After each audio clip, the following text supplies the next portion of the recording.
Assalamualaikum warahmatullahi wabarakatuh. Perkenalkan, nama saya Aida Fitriani dengan nomor induk mahasiswa 1802380. Pada video kali ini, saya akan mereview sebuah jurnal untuk memenuhi tugas mata kuliah akuntansi publik yang diampu oleh Ibu Dr. Aristanti Widyaningsih, SPD MSI. Nah, jurnal yang akan saya review berjudul Penerapan PSAK nomor 45 tentang pelaporan keuangan organisasi nirlaba Yayasan Pendidikan Pondok Pesantren Al-Khairiyah. Penulis jurnal ini adalah Intan Devi Atufah, Norita Citra Yuliarti, dan Dania Puspitasari. Jurnal ini dipublikasikan di International Journal of Social Science and Business, volume 2, nomor 3, tahun 2018, halaman 115-123. Latar belakang masalah dalam jurnal ini yaitu sebagai salah satu organisasi nirlaba, Yayasan Pendidikan Pondok Pesantren Al-Khairiyah harus menerapkan PSAK nomor 45 dalam melakukan penyusunan laporan keuangannya. Pihak yayasan menyadari bahwa belum bisa menyusun laporan keuangan sesuai dengan standar akuntansi yang berlaku di Indonesia. Pencatatan hanya dilakukan secara sederhana dan membutuhkan perbaikan. Lalu tujuan penelitian ini adalah untuk mengetahui apakah penerapan pelaporan keuangan pada Yayasan Pendidikan Pondok Pesantren Al-Khairiyah telah sesuai dengan apa yang tercantum pada PSAK nomor 45. Selanjutnya, konsep teori. Menurut Salusu, organisasi non-profit adalah organisasi atau badan yang tidak menjadikan keuntungan sebagai motif utamanya dalam melayani masyarakat. Salah satu bentuk organisasi nirlaba adalah yayasan. Menurut Undang-Undang Nomor 16 Tahun 2001, yayasan adalah badan hukum yang kekayaannya terdiri dari kekayaan yang dipisahkan dan diperuntukkan untuk mencapai tujuan tertentu di bidang sosial, keagamaan, dan kemanusiaan. Pihak yayasan harus mampu membuat laporan keuangan sebagai bentuk pertanggungjawaban atas transaksi dana. Menurut PSAK nomor 45, tujuan utama laporan keuangan adalah menyediakan informasi yang relevan untuk memenuhi kepentingan pemberi sumber daya yang tidak mengharapkan pembayaran kembali, anggota, kreditur, dan pihak lain yang menyediakan sumber daya bagi entitas nirlaba. Untuk bagian metode, penelitian ini menggunakan desain penelitian deskriptif kualitatif dengan sumber data primer dan sekunder dalam metode dokumenter dan wawancara. Subjek penelitian dalam jurnal ini yaitu Yayasan Pendidikan Pondok Pesantren Al-Khairiyah. Kemudian hasil dan kesimpulannya, berdasarkan pengamatan yang telah dilakukan, peneliti memperlihatkan bahwa penyajian informasi keuangan Yayasan Pendidikan Pondok Pesantren Al-Khairiyah sebagai bentuk akuntabilitas dan transparansi telah dilakukan dengan dua cara, yaitu yang pertama, diumumkan setiap 6 bulan sekali, yaitu tepat pada akhir semester. Yang kedua, ditempel di papan informasi yang telah disediakan oleh pengurus yayasan ini. Namun, laporan posisi keuangan yang dibuat oleh yayasan tersebut belum menerapkan PSAK nomor 45 dalam membuat laporan keuangan yayasan karena sangat sederhana, yaitu bentuknya yang masih menggunakan metode accrual basic dengan pencatatan pemasukan dan pengeluaran, seperti contoh berikut ini.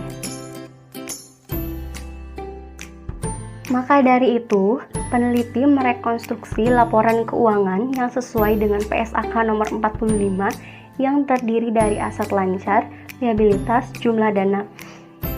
Yayasan Pendidikan Pondok Pesantren Al-Khairiyah masih belum membuat laporan aktivitas karena masih belum ada tenaga ahli akuntansi dalam menyusun laporan aktivitas yang sesuai dengan PSAK nomor 45.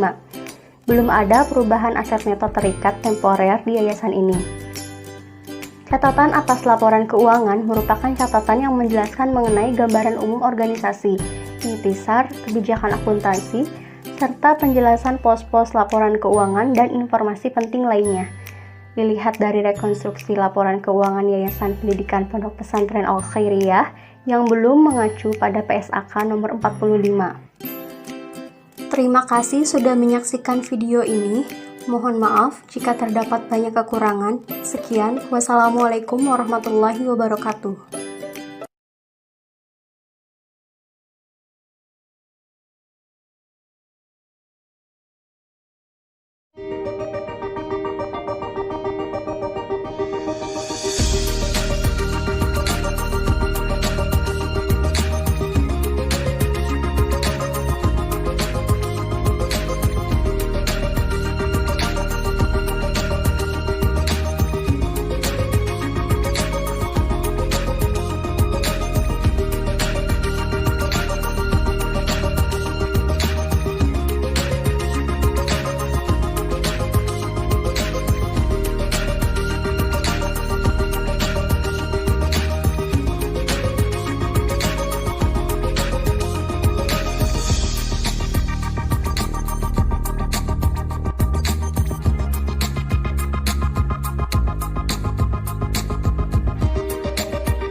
Di sini saya akan mereview jurnal yang berjudul Analisis Penerapan PSAK nomor 45 tentang pelaporan keuangan entitas nirlaba pada Yayasan Lembaga Konsumen Indonesia. Penulis jurnal pertama Regina Amalia Bomolo, kedua Grace Bimogi, dan ketiga Rijanto Sabijono.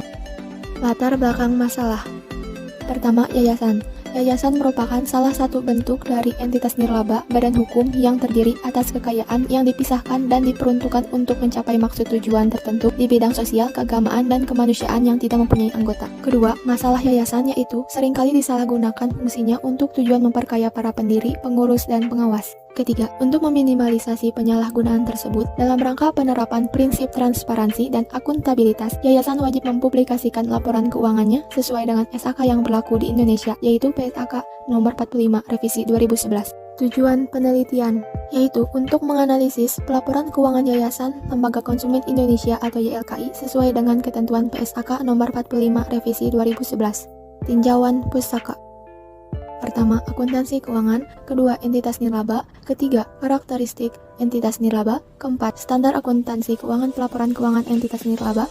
Kelima, unsur-unsur laporan keuangan entitas nirlaba. Keenam, penelitian terdahulu. Apa saja metode dalam penelitian? Metode penelitian.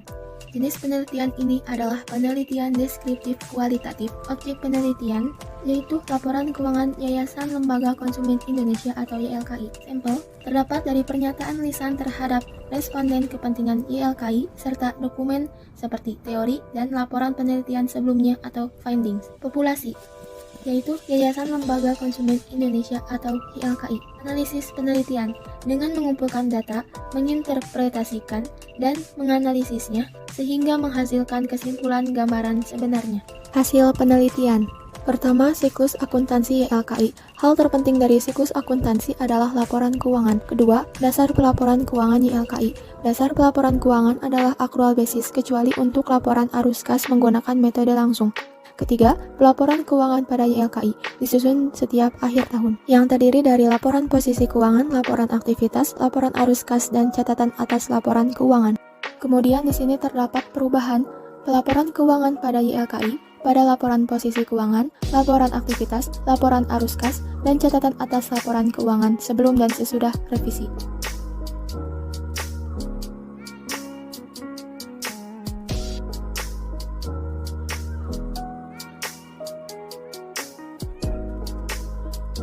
Kesimpulan penelitian. Secara keseluruhan, laporan keuangan Yayasan Lembaga Konsumen Indonesia belum sepenuhnya menerapkan PSAK nomor 45 revisi 2011 tentang pelaporan keuangan entitas nirlaba. Pada laporan posisi keuangan YLKI belum sepenuhnya sesuai dengan PSAK nomor 45 karena terdapat dua perubahan, yaitu penyajian kelompok liabilitas tidak dipisahkan antara liabilitas lancar dan liabilitas jangka panjang. Kedua, ketidaksesuaian penggunaan istilah aktiva bersih dan aset bersih yang seharusnya disajikan istilah aset neto. Laporan aktivitas YLKI juga belum sepenuhnya sesuai dengan PSAK nomor 45 karena adanya ketidaksesuaian penggunaan istilah aktiva bersih dan aset bersih yang seharusnya disajikan dengan istilah aset neto. Laporan arus kas YLKI telah sesuai dengan PSAK nomor 45 dari segi klasifikasi perkiraan setiap pos-posnya, namun masih ada ketidaksesuaian penggunaan istilah arus kas bersih yang seharusnya disajikan dengan istilah arus kas neto. Sedangkan untuk catatan atas laporan keuangan YLKI telah sesuai dengan PSAK nomor 45.